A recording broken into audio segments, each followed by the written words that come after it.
নজর রাখবো পরবর্তী সংবাদে। অপারেশন সিন্দুরের পর এই প্রথমবার প্রধানমন্ত্রী নরেন্দ্র মোদী তিনি মন্ত্রী পরিষদে বৈঠক ডেকেছেন।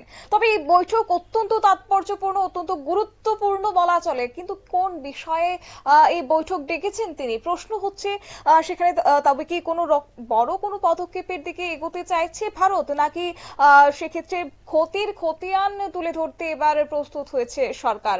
গোটা বিষয় নিয়ে যাব বিস্তারিত। আমাদের সঙ্গে যুক্ত হয়ে গেছে প্রতিনিধি সম্রাট চৌধুরী। সম্রাট, কি জানতে পারছো এই যে একটা জল্পনা সৃষ্টি হয়েছে ইতিমধ্যে প্রথমবারের মতো মন্ত্রী পরিষদের বৈঠক ডেকেছেন, তাও আবার অপারেশন সিন্দুরের পর, কি নিয়ে এই বৈঠক হতে চলেছে কিংবা হয়েছে?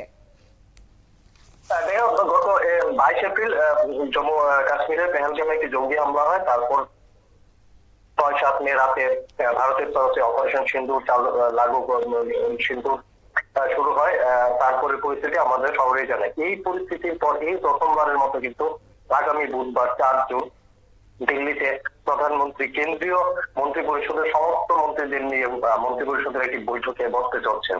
সাধারণ বৈঠক মন্ত্রী পরিষদের বৈঠক এর মতোই এই একটি বৈঠক, কিন্তু এটা আলাদা গুরুত্ব দিয়ে দেখা হচ্ছে এই কারণ পেহেলগাম হামলার পর পাকিস্তানের সঙ্গে সম্পর্কে এত অবনতির পর এবং বিশ্ব রাজনীতিতে বর্তমান যে অবস্থা, সার্বিক দিক দিয়ে বিচার করলে এই মন্ত্রিসভার যে এই বৈঠক বেশ গুরুত্বপূর্ণ। কারণ ইতিমধ্যে পেহেলগাম হামলা এবং অপারেশন সিন্দুর নিয়ে কিন্তু ভারত কিন্তু বিশ্বের এবং দেশের ভেতরে, বিশ্বের রাজনীতি এবং দেশের ভেতরে দুই দিকে কিন্তু নানা ধরনের প্রশ্নের সম্মুখীন হয়েছে। একদিকে যেমন সিন্ধুর জল চুক্তি স্থগিত করে রাখা হয়েছে, পাশাপাশি দেশের অভ্যন্তরেও কিন্তু রাজনীতিকদের মধ্যে কি কারণে, ঠিক কি অবস্থাতে সিজ ফায়ার বা যুদ্ধবিরতি ঘোষণা করা হয়েছিল, ভারতের তরফে তার কি অবস্থান ছিল, সেই বিষয়গুলি কিন্তু নানা রকম প্রশ্ন কিন্তু উঠে আসছে।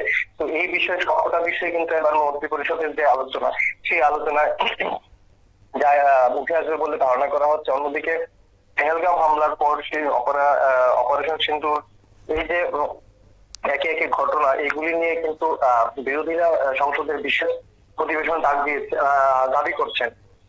তো সেই বিষয়ে কিন্তু সিদ্ধান্ত নিতে মন্ত্রী পরিষদের এই যে বৈঠক, এই বৈঠকে আলোচনা উঠে আসতে পারে বলে রাজনৈতিক মহলে কিন্তু একটা দৃঢ়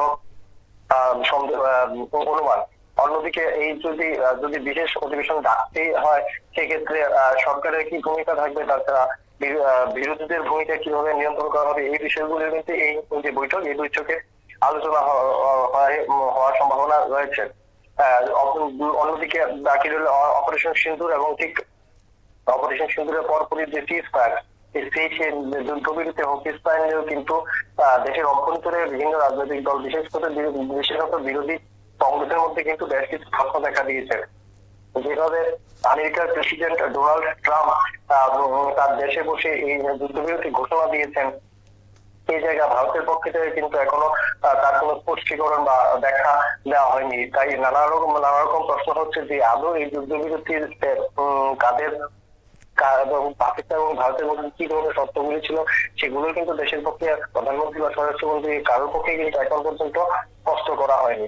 অপারেশন সিন্দুরে কিছু একটা ক্ষয়ক্ষতি হয়েছে, এটা আলোচনা হচ্ছে যে বায়ুসেনার 2টি বিমান বা একটি বিমান পাকিস্তান হয়তো ধ্বংস করে নামিয়ে ফেলেছে। কিন্তু একটা খবর যেখানে পাকিস্তান দাবি করছে, এখানে ভারত তরফে কখনো স্পষ্ট করে বায়ুসেনার তরফে কিন্তু এই বিষয়ে মন্তব্য করা হয়নি। তাই সবকটি বিষয় কিন্তু আবার এই যে মন্ত্রী পরিষদের বৈঠক, তাতে আলোচনা হওয়ার সম্ভাবনা খুবই প্রবল।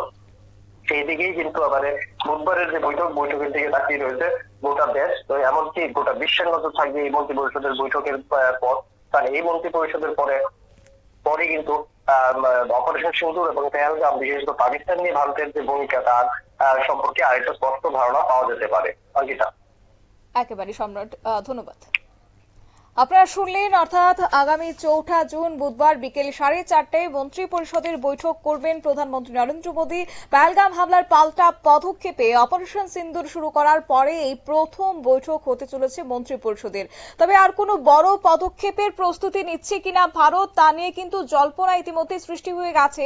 তবে একই সঙ্গে আরো একটি বিতর্ক যে মাথাচাড়া দিচ্ছে, তা হচ্ছে সরকারকে, বিশেষ করে পাকিস্তান কিংবা পাক অধিকৃত কাশ্মীরে যখন হামলা চালিয়েছে ভারত, সেই হামলা চালাতে গিয়ে ভারতীয় বায়ুসেনার কয়টি যুদ্ধ বিমান খোয়া গিয়েছে, কয়টি রাফাল জেট ভূপাতিত হয়েছে, তা নিয়ে কিন্তু এখনো পর্যন্ত সরকারের পক্ষ থেকে স্পষ্টভাবে কিছু জানানো হয়নি। তাই এখন দেখার বিষয় আগামী 4 জুনের এই বৈঠক অত্যন্ত তাৎপর্যপূর্ণ হতে চলেছে। কি কি খতিয়ান কিংবা কোন পদক্ষেপে এগোতে চলেছে ভারত সরকার, সেদিকে অবশ্য আমাদের নজর থাকবে। নিয়ে নিচ্ছি ছোট্ট একটি বিজ্ঞাপন বিরতির সঙ্গে থাকুন।